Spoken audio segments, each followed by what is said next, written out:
The morning comes to consciousness with faint, stale smells of beer and all the heavy feet that press to early coffee stands. Anyway, no, it's more so the morning comes to consciousness and I can see where I am now a little more clearly because there's daylight, because it was dark when I got here. But I haven't seen any evidence of tides, so I think this might be a lake. And how perfect is this? It's just this little laneway. And I mean, it's definitely not a boat launch, so I'm not blocking anybody's access. And these two fire arrangements were here, so I've made use of them. And yeah, I'm gonna go down and verify that that water's actually fresh, but I'm pretty sure it is. Well, you know how they say, make hay when the sun shines. So I was heading to do some chopping of the firewood, but then I was like, wow, it's really sunny. Maybe I should recharge my Jackery instead of, you know, I don't have to run the engine today. I could just stay here. And it's really sunny. So I got my 50-watt solar panel out, and I've got my devices plugged in. I only ran down 5% of my battery last night because I was only, I used the USB lights. I didn't have my phone plugged in for very long, so.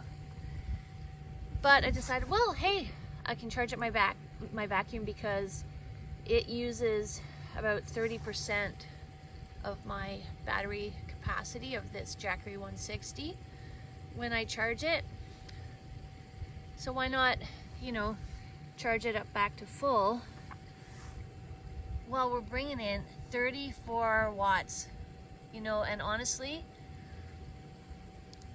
I've never been able to bring in that many watts. I think because at my off-grid property, there's maybe too many trees in the way.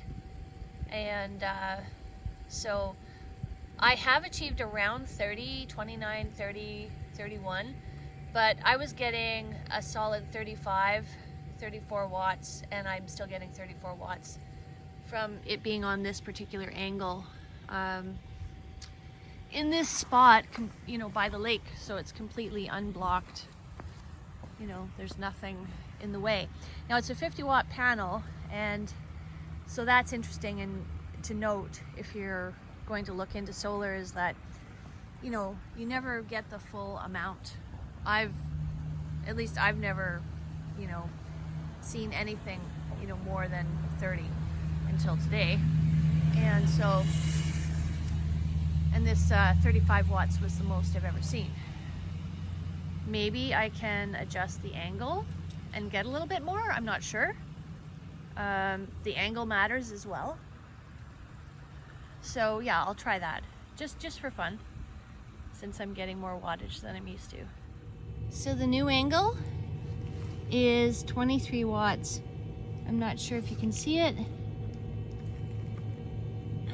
It's later in the day, of course, but that's still a very impressive amount of wattage. It's not, again, something that I often got at my off-grid property because of all the trees surrounding.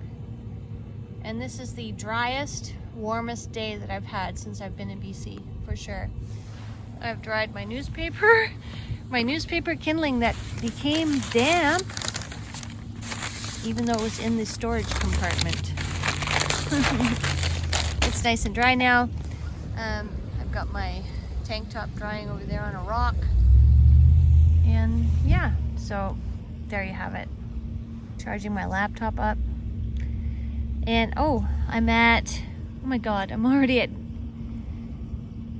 it's going up rapidly. Like I was at, I think 92%, and I'm already at 94, and I just plugged it in when I started this video.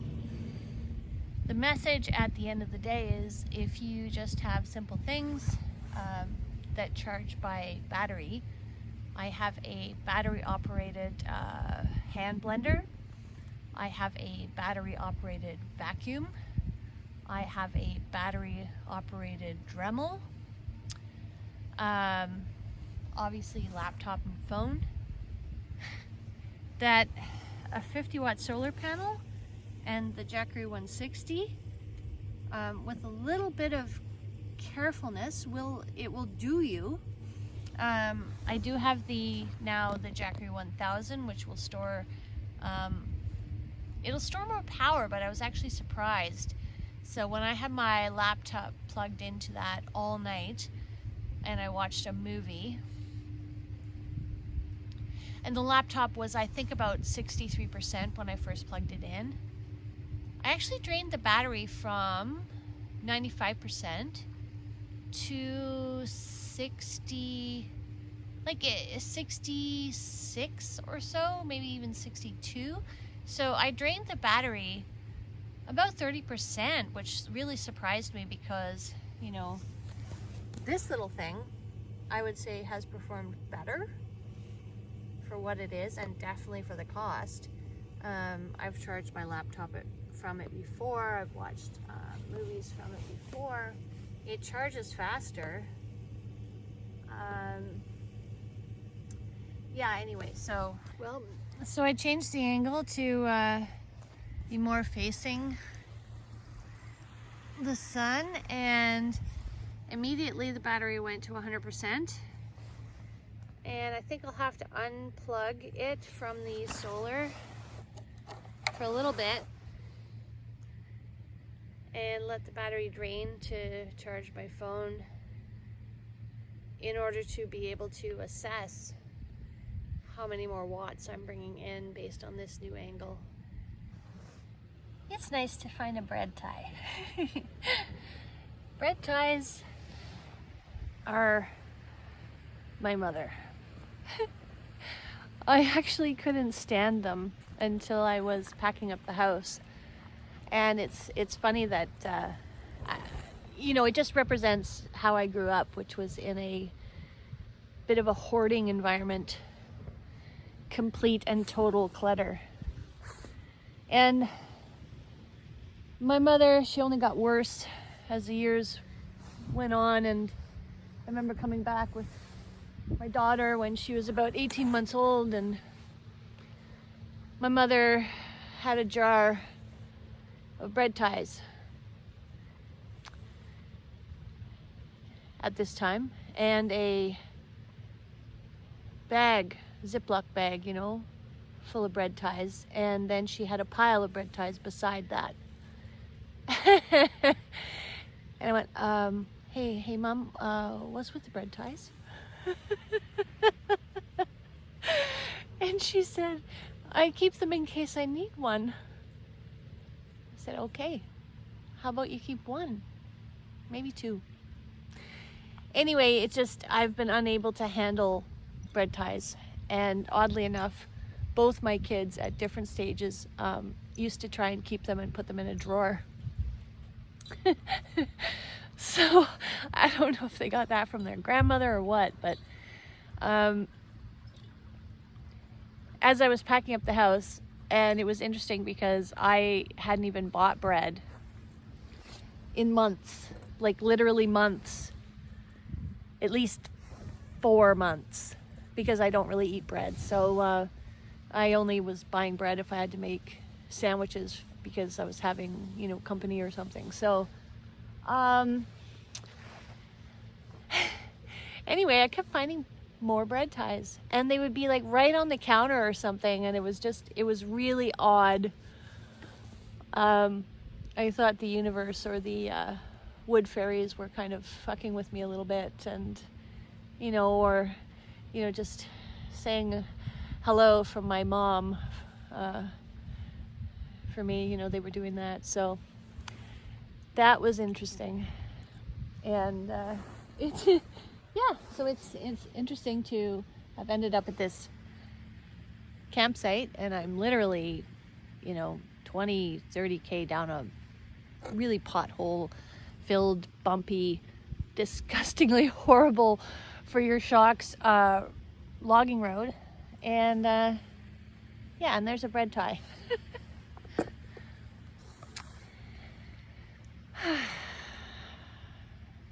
Yeah. Isn't it interesting how life, pours over itself again and again? I don't know if I'm unique in this. I'm probably not. I think humans are more alike than they are unique, to be sure. But we all have our little unique quirks and how they manifest. And I always enjoy that about people. That's what I find to be the real gift, is to be able to get to know how weird and quirky someone actually is. I love being able to be a part of, the lives of my friends and my children, and just discover those things. It's very endearing, actually. I got up to, go start collecting some firewood, and I see Julie's laying there, and it was just after I thought, yeah, I could live here. I could live at this little campsite. This wouldn't be a bad place to finish out my days. It really wouldn't. It's beautiful, and it's bringing me a sense of peace in that phase. Just moments earlier, as I was pulling out my phone. But I missed it. But that dog is relaxed. She kind of had this look on her face like, really? You're moving and disturbing my peace? Like, what the fuck? So I did my dishes, and that is lake water down there. It's not salty. I tasted it a few times just to make sure, and there's been no tides. Chopped my firewood. This is just a really beautiful day. Being here in this surrounding is really bringing me peace. It's resonating, it's connecting to, a feeling of peacefulness. So I am definitely going to stick with that whole thing about getting outside and getting happy. I'm set up for tonight, including I've got the rocks placed so that I can heat up some water and, either purify it for drinking and or just heat it up for bathing, etc. Well, this is a first seasonal experience of where the sun has actually felt too hot on my ankles that I've had to move. So I'm down by the fertile stream, and here is the pull-out single lane kind of campsite. That's how it's looking from down here. So I just looked this up on the map, and apparently I'm on Inlet that's salt water, but there's so much fresh water coming down into it that I couldn't taste a single hint of salt, honestly. Interesting, right? Because Hallberg, it was way inland, on this inlet that went way in, narrow and everything. But the water was salty, and there was a tide. And honestly, I have not seen any evidence of a tide even in here. Water levels have been pretty consistent since I got here last night. In darkness, granted, but I think if there's a tide here, it's like super subtle.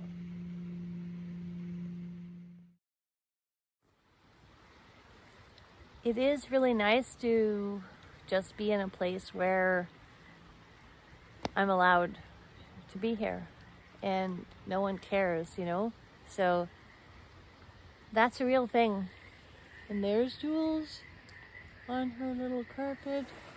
And there's the wood I've chopped, and then, Here's it's an inlet from the ocean, but it doesn't taste salty. I guess it's so far ran, or there's a lot of fresh water pouring in. I don't know. Hey, Jules. Jules?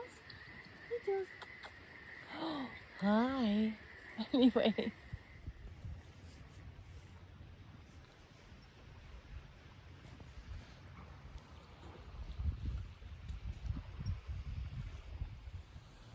I'm actually really shocked that I've been sitting outside without a coat on.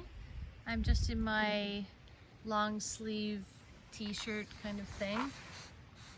And that's been going on for quite a while now, and I'm completely comfortable. So, indeed, this is the best weather day that I've had since last summer. I just took those pictures and I'm laying back on the rock right now.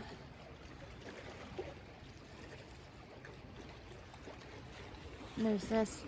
I think that's really cool. Well, there's Jules.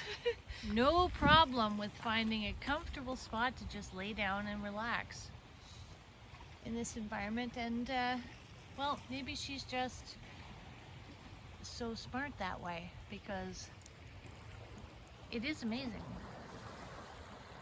I'm loving it. I felt like it was after 5 o'clock, given the colors. Getting that kind of orangey sort of color.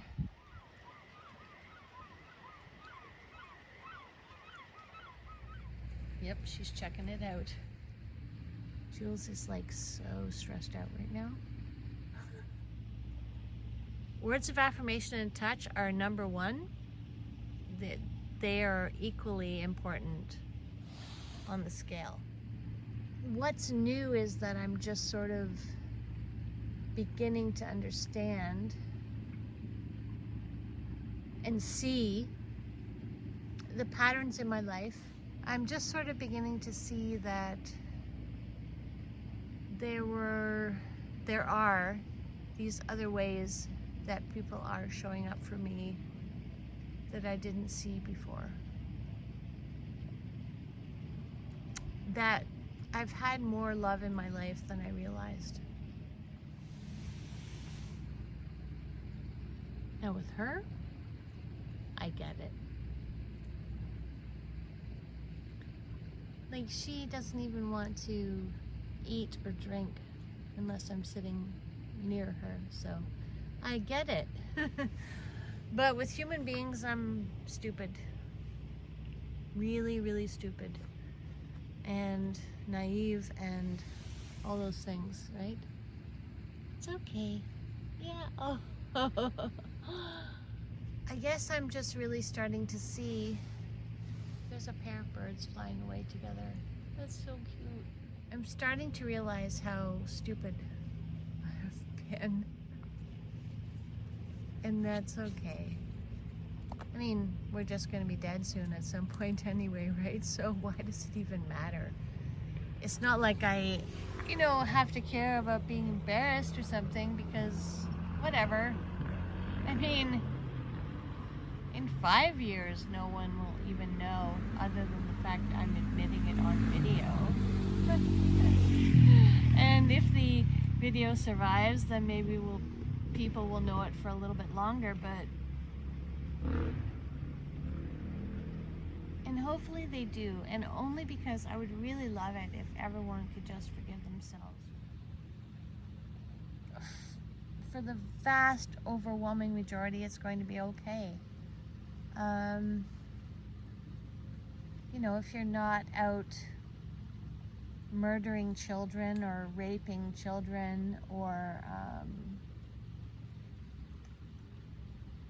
murdering random people with assault rifles, you're probably good. You know what I'm saying? Like, it's not that hard to be worthy of a peaceful life without problems, like we're worthy of that. We're born worthy of that. if you are willing to show up and at least consider how your actions might impact another person, oh my God, you're the most worthy person on the planet. That's it, and that's all. If you live most of your life concerned about how you show up in someone's life, if you are willing to, you know, help someone because it won't harm you. Like, you don't have to harm yourself. I'm just saying, you know, if you're able to help someone because you can and it's not going to harm you, and you do, well, I mean, you're kind of off the charts, right? Most people don't, actually. But if you're simply someone who's willing to show up decently, I have to stop with this, as the French say, I don't know what, je ne sais quoi, of thinking that we have to reach some kind of impossible standard in order to just be worthy of not suffering all the time, just to be worthy of people in our lives loving us and caring for us. No. Nope. It's so not a thing.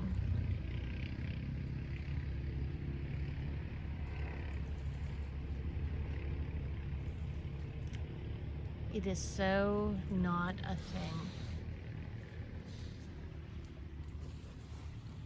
thing. I've talked about worthiness in videos before, and it's really been a thing that's been a theme that keeps coming up again and again in my failed relationship attempts. I can't understand why you would want me. I can't understand why you would love me. I can't understand why you would accept me. This tells me, obviously, they have not accepted themselves, for better, for worse. And so, they seem to think something's wrong with me for accepting them. But I have accepted myself. I suffered a lot. I have been through hell and torture and back. I really have. And I got to the stage, and it was somewhere after I turned 40, somewhere between 40, 41, 42, somewhere in there, where it's like, you know what? I've paid my dues. If I was so terrible that I needed to pay dues and suffer, well, I think I've paid my dues. And oh my God, I've so much more than paid my dues. And it was kind of then I realized that I've always tried to be the best that I can be. I've always tried to be as kind and caring as I can be. I've said no to opportunities in my really, really early years with young men because I wasn't sure 100% that I could be there, no matter what, with them forever. And that caused me to actually say, no, I don't know that I can do it. I've always taken this really, really seriously. And it's probably why I'm still alone. Because more and more, as I've come to know that I can do it,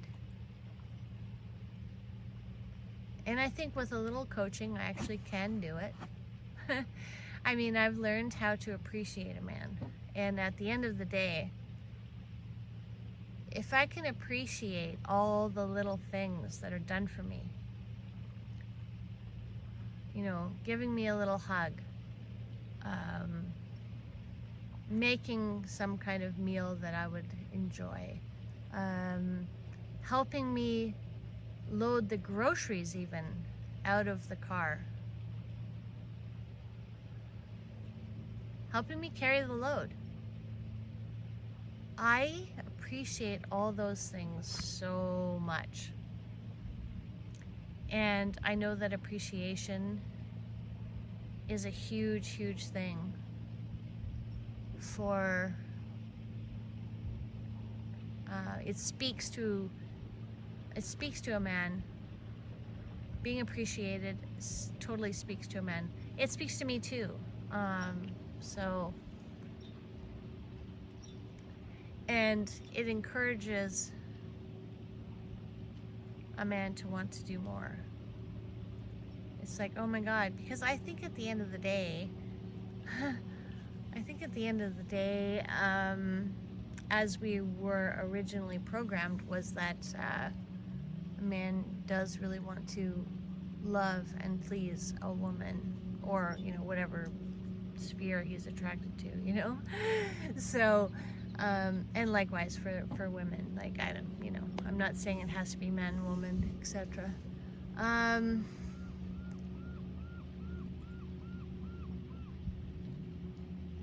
I've got that one down. I totally love and appreciate. My dog is definitely experiencing high anxiety right now. She definitely hates this campsite, as evidenced by her behavior. So that's all I have to say for now.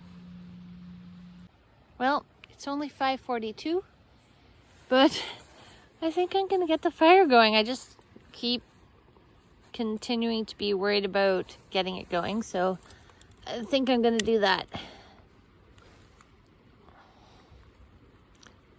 See how it goes. Well, it's going. I'm going to be really honest and tell you that I saw a YouTube thing where you take kind of like a thumbnail amount of Vaseline on a little cotton ball and put it underneath to get things going, and I've been doing that now. It works really, really well. I mean, I used to do it the old-fashioned way, and in fact, I used to have a very consistent sort of one match, get the fire going thing. But I kind of had to worry about it a lot more. And for now, if the wood's not totally dry for any reason, then having this little head start of the little Vaseline ball thing in the cotton ball, it will bridge a lot of a gap in that way and allow the fire to get going. I'm glad to have some warmth from this fire. Otherwise, emotionally, I'm having a shitty day. But at least I'm having a shitty day where it's really wonderful and beautiful. Got my pot here ready to go. It's making some warmer water, which is awesome. And I've got all this chopped wood that I'm drying by the fire. I mean, it's relatively dry, but I notice as I chop it that it's not totally dry. And I've seen that as I try and start fires with it, so. But definitely after sitting out in the sun and then sitting next to the fire, it's going to be much more ready. I'm going to say that right now it feels like, I'm going to say about 5 or 6 degrees. Let's see. Wow, isn't that beautiful? Isn't that just entirely fucking beautiful? Wow. Anyway, so I guess this wild goose chase down a bumpy logging road for 2 hours that led to nowhere. At least I found this spot on my way to nowhere. And it's really amazing.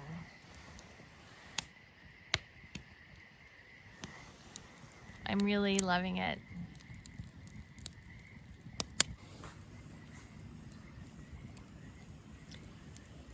With RV life, I have to say that the biggest deciding factor for me is, can you hear the frogs? Being someplace where people don't think I should be. So it's this borrowing of a space that troubles me. And there's been the odd, so I didn't feel that at all, of course, when I'm parked at the Weir Beach RV camp, because I'm paying like a lot of money to be there, $800 a month, come on. But the other places I've found, I've felt perfectly okay kind of being there for a night. If there's a sign that says no overnight parking, then I feel, even though it's off season, less okay. But when I do manage to find a place like this where I'm in forestry land,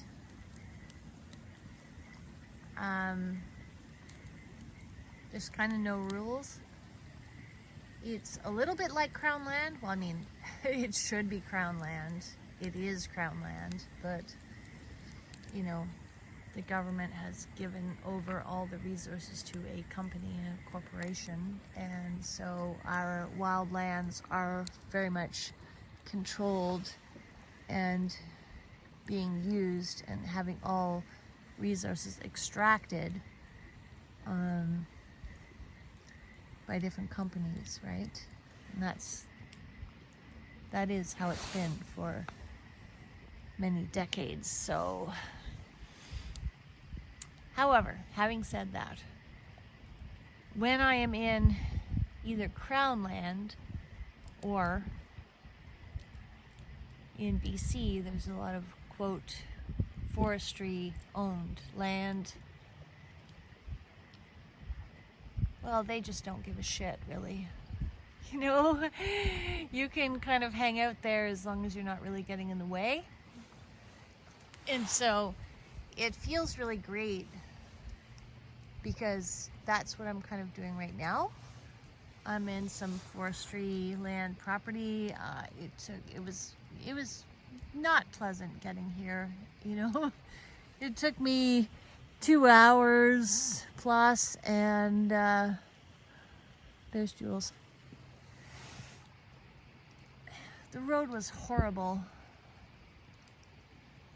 you know, and there's all these dirt roads with no real names that sort of branch off. So it's kind of a miracle that I ended up here and didn't get completely lost.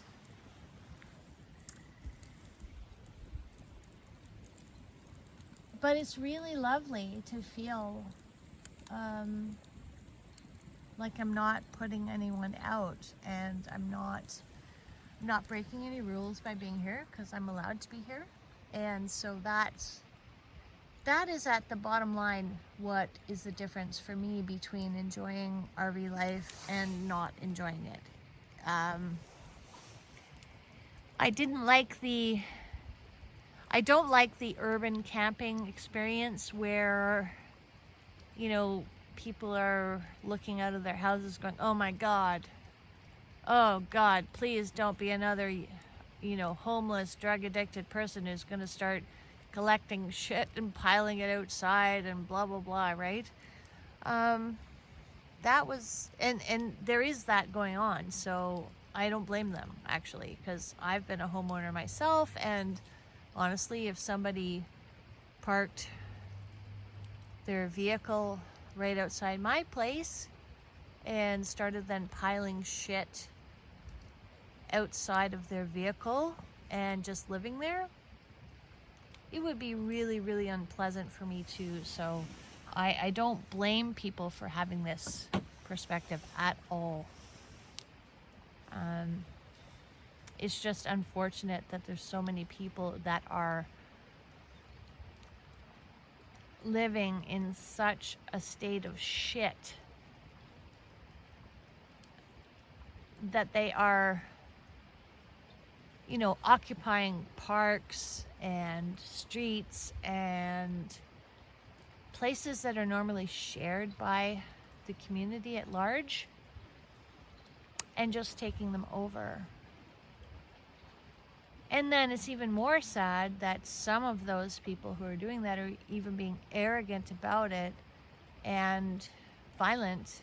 And like, I know of someone who was chased and attacked. We're here and you better get used to it. I just don't believe in that kind of sense of entitlement to anything, you know. And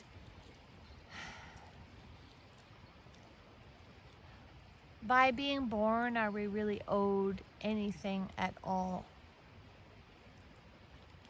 Are we even owed a fair shot? I mean, fairness is a human concept. So in nature, if you're a flower and you're born on top of that mountain over there, do you get a fair shot? No, fuck, you either survive or you don't, right? And that's the way it is with most species. Out in nature, you survive or you don't, period. Just like I was on Hornby Island recently, and it, you know, and I thought there was all this yellow seaweed stuff, and I was like, oh, what's all this? But it was herring eggs. And so when the herring run and do their thing, a bazillion eggs literally wash up on the beach at that time. And those are all little herring babies that are never going to be anything because they just washed up on a beach, and they're not going to hatch, and they're not going to be anything. So is that fair? Well, I mean, come on, really,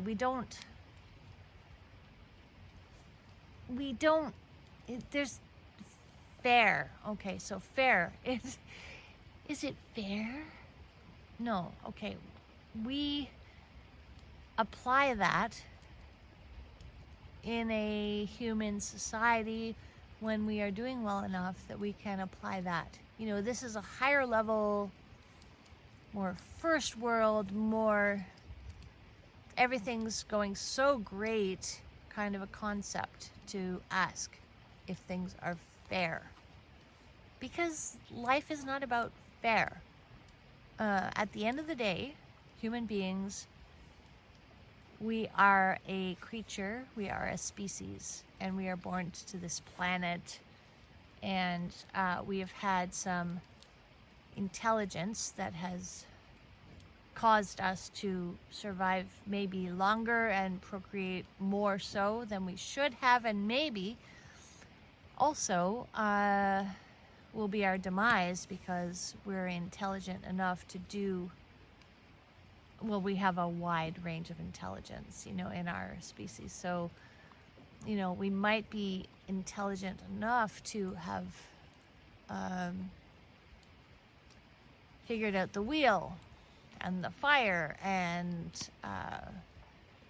how to survive better, you know, keeping warm, putting a roof over our heads, etc., etc. But we may also be totally destroying this planet, and if so, well, good riddance to us, right? You know, we might be, there might not be enough of us that are aware enough to be able to make sure that we self-sustain. That's all I'm saying.